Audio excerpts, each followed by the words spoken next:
our research proposal, which is the impact of gross domestic product and market liquidity on Sukuk in Malaysia capital market. In this research, we use three theories, which are gross domestic product, liquidity, and default risk. So, our first theory is liquidity. From the previous study, this theory is used to examine the relationship between sovereign bond credit risk and liquidity. They discovered that the liquidity on the bond market is driven by credit risk. The liquidity theory in this research is used to identify Sukuk liquidity in the Malaysia financial market during financial crisis. Second theory is default risk. Default risk is a risk where an issuer of a bond may unable to pay the timely interest and principals. Previously, default risk theory is used as one of the relevant risks of Sukuk and analyze several ways to mitigate those risks. The finding identifies that Sukuk can be a good substitute for conventional bond.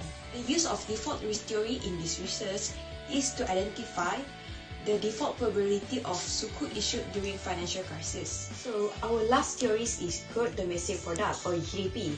Based on previous studies, GDP is used to present the evidence of correlation between stock or debt market growth and GDP growth in Europe countries, except Germany. However, there is also other research that emphasized that there was no first-order effects on GDP growth in financial market. So, the use of GDP in this research is to identify if there is any impact of Sukuk towards GDP during financial crisis. There are two hypotheses developed in this study. The first one, there is a significance between gross domestic product and Sukuk.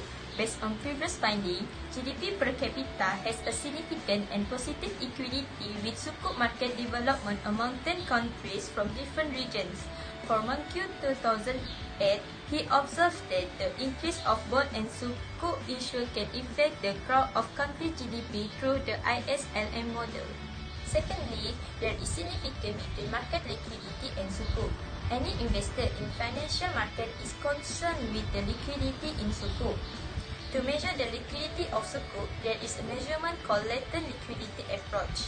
Movement of Sukuk liquidity can be affected by issuance amount, coupon rate, credit rating, Sukuk age, and Sukuk maturity. There is a positive relationship between liquidity of Sukuk and issuance amount, coupon rate, and Sukuk maturity. Chapter 3 includes the methodology used for estimation model of the research.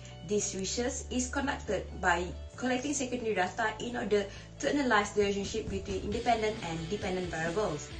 The dependent variable of the model is Sukuk issuance in Malaysia, while the independent variable is GDP and market liquidity. Diagnostic checking were carried out to make sure the model is free from economic problems such as multicollinearity, autocorrelation, model misspecifications, and heteroscedasticity.